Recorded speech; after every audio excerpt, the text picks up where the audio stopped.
Students, आज का जो हमारा टॉपिक है वो है class BSc third year and BSc BEd second year bio के लिए।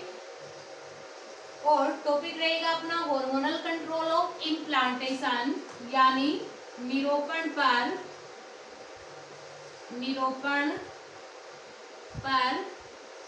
हार्मोनों का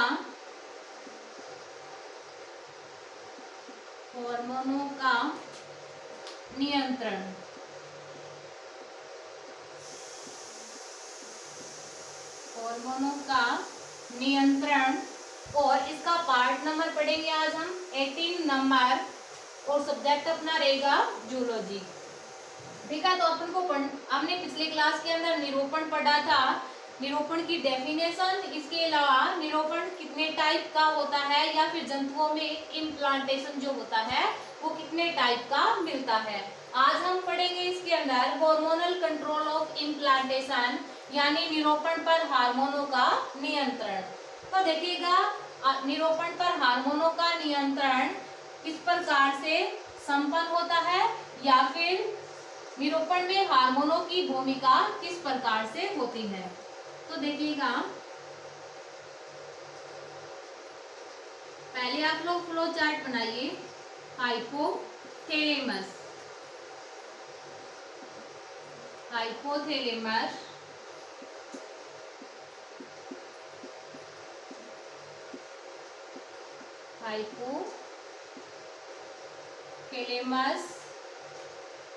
इसके द्वारा स्रावित किया जाएगा GnRH, गोनेडोट्रोपिन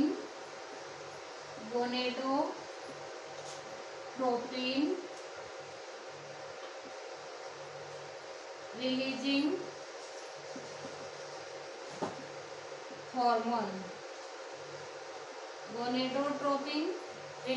हार्मोन। और ये जो हार्मोन होता है ये ब्लड के द्वारा किसमें पहुंचाया जाएगा, एडिनोहाइपोफाइसिस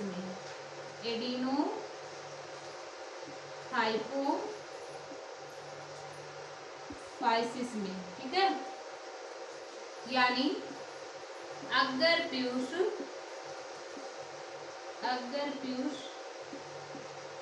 ग्रंथि में। और एडिनोहाइपोफाइसिस के द्वारा स्रावण किया जाएगा FSH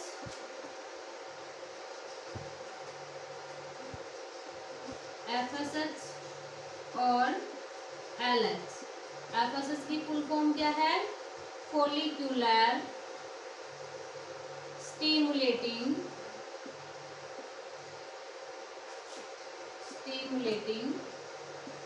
हार्मोन।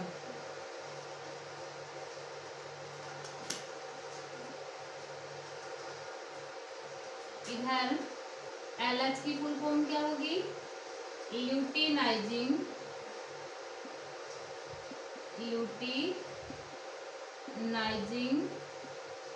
हार्मोन। अब देखिएगा, जो FSH है वो ओवरी के अंदर क्या करता है, ओवरी के अंदर स्टिमुलेशन या stimulate of follicular growth, follicular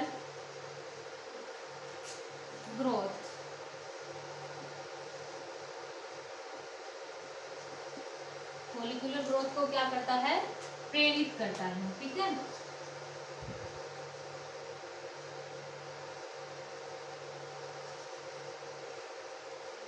अब इधर देखिएगा, इसके कारण ओव्यूलेशन की घटना क्या होती है, संपन्न। ओव्यूलेशन के पश्चात क्या बनती है, कार्पस ल्यूटियम, कार्पस ल्यूटियम के द्वारा किसका स्राव किया जाएगा, oestrogen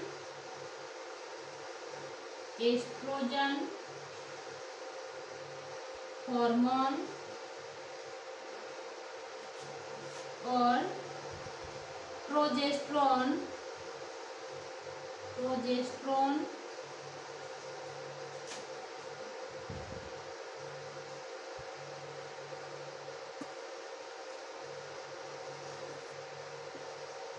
hormone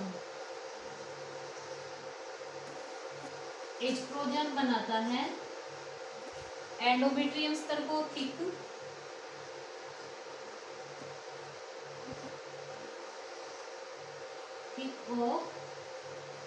endometrium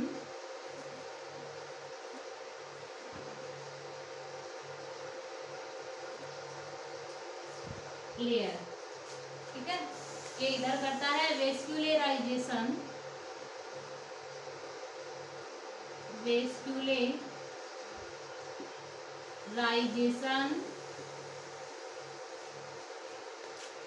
of endometrium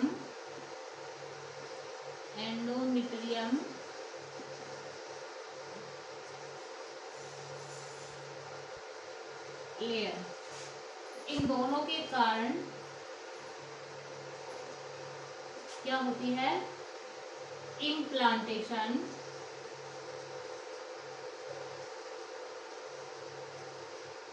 implantation की घटना क्या होती है? संपन्न होती है, ठीक है।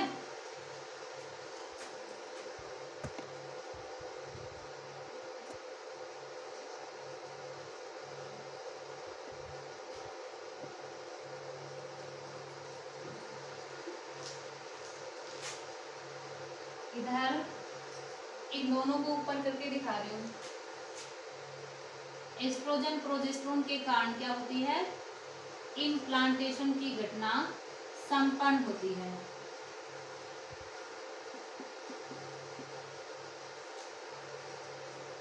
अपन को पढ़ना है हार्मोनल कंट्रोल ऑफ इम्प्लांटेशन, यानी आरोपण या निरूपण पर हार्मोनों का नियंत्रण। तो निरूपण पर हार्मोनों का नियंत्रण किस प्रकार से होता है वो देखिएगा कि जो हाइपोथैलेमस होती है इसके द्वारा GnRH यानी गोनेडोट्रोपिन रिलीजिंग हार्मोन का क्या किया जाता है? स्त्रावण किया जाता है। अब ये जो हाइपोथैलेमस होती है इस गोनेडोट्रोपिन रिलीजिंग हार्मोन को किसमें छोड़ती है? ब्लड के अंदर छोड़ती है। किसके अंदर छोड़ती है? ब्लड के अंदर छोड़ती है। और ब्लड इसको गोनेडोट्रोपिन जो हार्मोन है उसको इसके लक्ष्य ऑर्गन यानी एडिनोहाइपोफाइसिस तक क्या कर देता है? पहुंचा देता है। अब देखिएगा GnRH हार्मोन के प्रभाव के कारण जो एडिनोहाइपोफाइसिस यानी ये अग्रप्यूट जो ग्रंथि होती है वो LH और FSH हार्मोन का स्त्रावण करना क्या कर देती है? प्रारंभ कर देती है। LH की फुल फॉर्म क्या होती है? Luteinizing hormone. FSH की फुल फॉर्म क्या है? Follicular stimulating hormone. तो इस प्रकार एडिनोहाइपोफाइसिस ने GnRH हार्मोन के प्रभाव के कारण LH और FSH हार्मोन का स्त्रावण करना क्या कर दिया? प्रारंभ कर दिया। अब देखिएगा जो FSH हार्मोन होता है उसको भी किसमें छोड़ा जाता है? ब्लड के अंदर छोड़ा जाता है। इधर LH हार्मोन को भी किसमें छोड़ा जाता है? ब्लड के अंदर छोड़ा जाता है। आप सभी जानते हो FSH हार्मोन का जो टारगेट ऑर्गन होता है यानी जो लक्ष्य अंग है वो क्या है? ओवरी है। तो जैसे ही FSH हार्मोन को इस ब्लड के अंदर छोड़ा जाता है तो ये जो हार्मोन होता है ये ब्लड के थ्रू ओवरी में पहुंच जाता है और ओवरी के अंदर फॉलिक्यूलर ग्रोथ को क्या करता है? प्रेरित करता है। Stimulate of follicular growth in ovary. Ovary के अंदर क्या करता है? ये FSH हार्मोन फॉलिक्यूलर ग्रोथ यानी पुटकीय वृद्धि को प्रेरित करता है। किसको प्रेरित करता है? पुटकीय वृद्धि को प्रेरित करता है। अब देखिएगा आप सभी जानते हो कि जो फॉलिकल बना है प्रीमोर्डियल फॉलिकल से प्राइमरी फॉलिकल, प्राइमरी फॉलिकल से वेस्कुलर फॉलिकल और वेस्कुलर फॉलिकल से क्या बनता है? एक परिपक्व फॉलिकल यानी एक परिपक्व क्या बनता है? पुटक बनता है। क्या बनता है? परिपक्व पुटक बनता है। इस परिपक्व पुटक को क्या बोला था अपन ने? Graafian follicle. क्या बोला था? Graafian follicle. अब देखिएगा जैसे जैसे ये फॉलिकल परिपक्व होता जाएगा, यानी जो परिपक्व पुटक होगा उसको ग्राफियन फॉलिकल बोला है। अब जैसे जैसे ग्राफियन फॉलिकल अपनी अंतिम अवस्था के अंदर प्रवेश करेगा, वैसे वैसे एडिनोहाइपोफाइसिस के द्वारा स्रावित होने वाले इस एलएच हार्मोन के स्रावण की सांद्रता पहले की तुलना में 6 से 20 गुना बढ़ जाती है। क्या हो जाती है? पहले की तुलना में इसके स्रावण की जो सांद्रता होती है वो 6 से 20 गुना बढ़ जाती है, जिसके कारण क्या होता है कि जो फॉलिकल होता है, कौन सा, ग्राफियन फॉलिकल जो होता है वो क्या हो जाता है, रैप्चर हो जाता है, यानी फट जाता है। ग्राफियन फॉलिकल क्या हो जाता है, फट जाता है। फटने के कारण आप सभी जानते हो कि जो सेकेंडरी oocyte होती है, जो सेकेंडरी oocyte होती है वो किसकी तरफ चली जाती है, फैलोपियन ट्यूब की तरफ चली जाती है। हमने ओवरी के अंदर इसको कंप्लीटली पढ़ा था कि जैसे ही ग्राफियन फॉलिकल रैप्चर होगा यानी फटेगा, तो जो सेकेंडरी oocyte होती है वो किसकी तरफ चली जाती है, फैलोपियन ट्यूब की तरफ चली जाती है। तो इस घटना को अपन ने क्या बोला था, ओवल्यूशन यानी अंडोत्सर्ग। क्या बोला था, अंडोत्सर्ग। अब देखिएगा, अंडोत्सर्ग के पश्चात शेष बचा हुआ जो फॉलिकल होता है उसके अंदर एक ब्लड के थक्के के समान संरचना बनती है, जिसको अपन क्या बोलेंगे, कार्पस ल्यूटियम। क्या बोलेंगे, कार्पस ल्यूटियम। ध्यान रखिएगा कि जैसे ही अंडोत्सर्ग की घटना संपन्न होगी तो शेष बचा हुआ जो ग्राफियन फॉलिकल होता है उसके अंदर एक ब्लड के थक्के के समान संरचना बनती है, जिसको कार्पस ल्यूटियम कहा जाता है। ठीक है, अब देखिएगा, कार्पस ल्यूटियम जो होती है वो एक साइक्लिक ग्लैंड होती है, यानी चक्रीय ग्रंथि होती है, जो एस्ट्रोजन और प्रोजेस्टेरोन हार्मोन का क्या करती है, स्रावण करती है।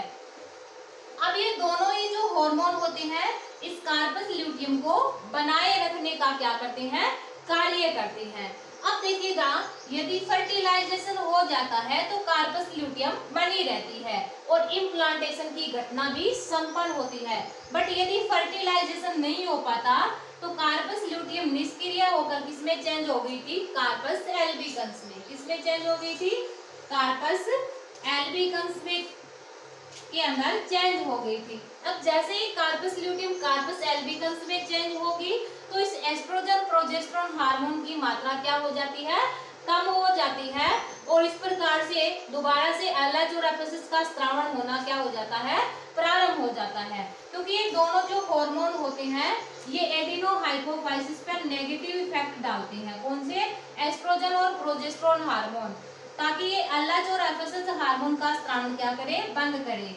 यानी कहने का मीन ये है कि कार्पस ल्यूटियम के द्वारा स्रावित होने वाले एस्ट्रोजन और प्रोजेस्टेरोन ये दोनों ही हार्मोन एडिनोहाइपोफाइसिस के द्वारा स्रावित होने वाले एलएच और एफएसएच के स्रावण का क्या करते हैं, संदमन करते हैं। क्या करते हैं, संदमन करते हैं। तो यदि फर्टिलाइजेशन हो जाता है तो कार्पस ल्यूटियम बनी रहती है, कार्पस ल्यूटियम बनी रहती है तो एस्ट्रोजन प्रोजेस्टेरोन हार्मोन की मात्रा भी बनी रहती है। अब देखिएगा, एस्ट्रोजन हार्मोन के कारण क्या होता है कि यहाँ पे लिख रखा है थिक ऑफ एंडोमेट्रियम लेयर, यानी इस एस्ट्रोजन प्रभाव के कारण गर्भाशय का जो एंडोमेट्रियम स्तर होता है वो थिक हो जाता है, यानी मोटा हो जाता है। सेकंड, जो कार्पस ल्यूटियम का हार्मोन है वो कौन सा है, प्रोजेस्टेरोन हार्मोन। इस प्रोजेस्टेरोन हार्मोन के कारण क्या होता है, गर्भाशय की जो म्यूकोसा मेम्ब्रेन होती है, यानी एंडोमेट्रियम स्तर की जो म्यूकोसा मेम्ब्रेन होती है वो मोटी हो जाती है। क्या हो जाती है, मोटी हो जाती है। गर्भाशय की जो म्यूकोसा मेम्ब्रेन होती है वो क्या हो जाती है, मोटी हो जाती है, और साथ ही इसके अंदर ग्लाइकोजन का क्या होने लग जाता है, संचय होने लग जाता है। किसका, ग्लाइकोजन का संचय होने लग जाता है। ठीक है, अब इन दोनों ही घटनाओं के कारण, कौन सी घटना, एक तो एंडोमेट्रियम स्तर मोटा हो रहा था किसके कारण, एस्ट्रोजन हार्मोन के कारण, प्रोजेस्टेरोन हार्मोन के कारण क्या हो रहा था, इसकी म्यूकोसा मेम्ब्रेन, किसकी, गर्भाशय के एंडोमेट्रियम स्तर की म्यूकोसा मेम्ब्रेन मोटी हो रही थी, और इसी के साथ साथ उसमें ग्लाइकोजन का संचय भी बढ़ रहा था। इन दोनों ही इसके कारण जैसे ही ग्लाइकोजन का संचय बढ़ा तो क्या होता है, गर्भाशय का एंडोमेट्रियम स्तर अधिक संवहनीय हो जाता है। इस प्रकार दोनों ही हार्मोनों के प्रभाव के कारण गर्भाशय का एंडोमेट्रियम स्तर मोटा संवहनीय हो जाता है, जिसके कारण इम्प्लांटेशन की घटना क्या होती है, संपन्न होती है। यानी निरूपण की घटना क्या होती है, संपन्न होती है। ठीक है, और ध्यान रखिएगा निरूपण की घटना फर्टिलाइजेशन के छठे दिन संपन्न होती है। कौन से दिन संपन्न होती है, छठे दिन संपन्न होती है। और निरूपण के लिए कार्पस ल्यूटियम का बना रहना आवश्यक है। इस प्रकार इम्प्लांटेशन के पश्चात प्लेसेंटा नामक संरचना का निर्माण हो जाता है। अब प्लेसेंटा के द्वारा भी एस्ट्रोजन प्रोजेस्टेरोन हार्मोन का स्रावण किया जाता है। और आप सभी जानते हो प्लेसेंटा क्या होती है, भ्रूण और माता के गर्भाशय के एंडोमेट्रियम स्तर के मध्य बनने वाला जो उत्तकीय संबंध होता है उसको क्या नाम देते हैं, प्लेसेंटा नाम देते हैं। क्या बोलते हैं इसको, प्लेसेंटा नाम दिया जाता है। ठीक है, तो आप इस साइकिल को यानी इस फ्लो चार्ट को कंप्लीटली बनाना। एस्ट्रोजन प्रोजेस्टेरोन के नीचे आपको एरो का निशान शो कर रखा है, इसके नीचे आपको इम्प्लांटेशन लिखना यानी निरूपण लिखना है।